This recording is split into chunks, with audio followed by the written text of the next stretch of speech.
ជំរាបសួរអ្នកគ្រូនិងជំរាបសួរមិត្តភក្តិទាំងអស់គ្នាខ្ញុំឈ្មោះការរតនាវិសុទ្ធិខ្ញុំអាយុ9ឆ្នាំថ្ងៃនេះខ្ញុំសូមអានវិទ្យាសាស្ត្រសិក្សាសង្គមជូនអ្នកគ្រូថ្ងៃប្រហោះ1500ខែកដកឆ្នាំឥសែងសប្បាស័កពុទ្ធសករាជ2569ត្រូវនៅថ្ងៃទី20ខែវិច្ឆិកាឆ្នាំ2025ជំពូកទី1ការរស់នៅប្រកបដោយអនាម័យយើងទាំងអស់គ្នាត្រូវមានសុខភាពល្អដើម្បីមានសុខភាពល្អយើងត្រូវរស់នៅប្រកបដោយអនាម័យក្នុងជំពូកនេះយើងនឹងសិក្សាអំពី1ការសម្អាតខ្លួនប្រាណការបង្ការខ្លួនពីជំងឺផ្សេងៗ3ចំណីអាហារស្អាត4ការទទួលស្គាល់អំពើល្អ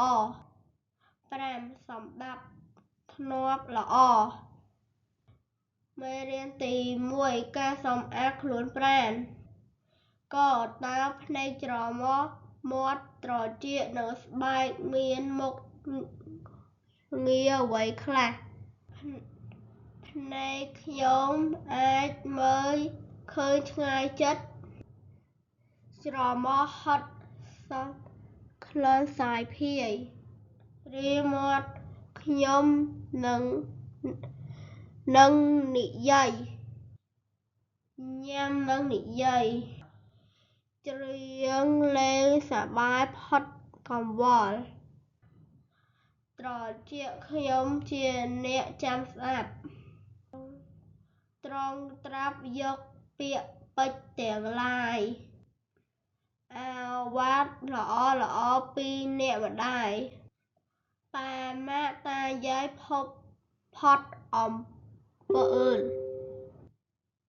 អណ្ដាតខ្ញុំឲ្យដឹងរសជាតិស្បែកមិនឃ្លាតដឹងក្តៅរងាការងារការអណ្ដាប់ការពារការដណ្ដប់អង្គារនាំក្តីសុខជាប្រពៃហោង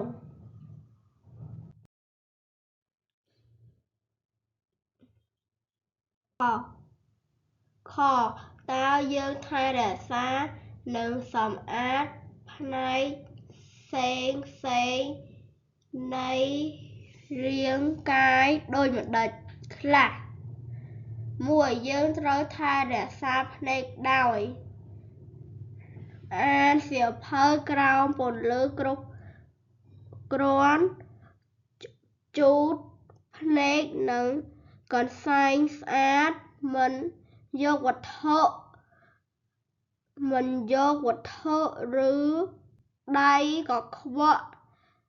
ទៅប៉ះភ្នែកមិនលុកមុខឬងូតទឹកកខ្វក់2យើងត្រូវថែរក្សាច្រមុះប្រើកន្សែងទន់ស្អាតជូតច្រមុះពេលមាន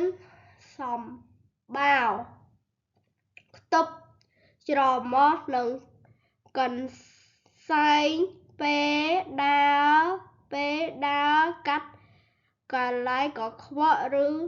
មានធូលីមិនប្រើវត្ថុរុករងច្រមុះ3យើងត្រូវថែរក្សាត្រចៀកដោយលាងឬជូតត្រចៀកឲ្យស្អាតជានិច្ច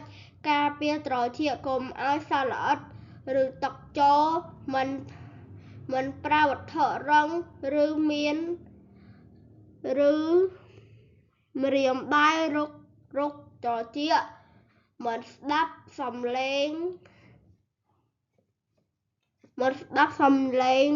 លាន់រំពងខ្លាំងខ្ទប់ត្រចៀកឬជៀសចេញពីកន្លែងមានសំឡេងលាន់រំពងខ្លាំង 4. យើងត្រូវថែរក្សានិងសម្អាតមាត់ធ្មេញដោយខ្ពុរមាត់និងសម្អាតធ្មេញពេលក្រោកពីដំណេកនិងក្រោយពេលបរិភោគអាហាររួចមិនបរិភោគអាហារត្រជាក់ពេកឬក្តៅពេកនិងមិនខាំរបស់រឹង 5. យើងត្រូវថែរក្សានិងសម្អាតខ្លួនប្រាណដោយប្រើសាប៊ូនិងទឹកស្អាតសម្រាប់លាងខ្លួន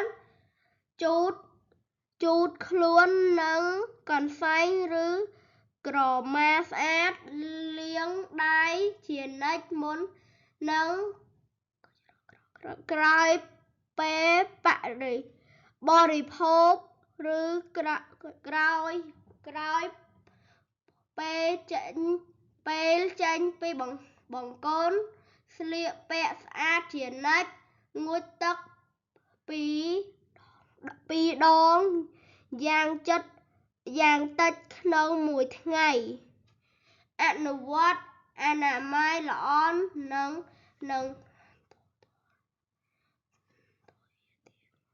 ទៀងទាត់ទើបមានសុខភាពល្អមាំមួន ជម្រាបលាអ្នកគ្រូ ជម្រាបលាមិត្តភក្តិអរគុណ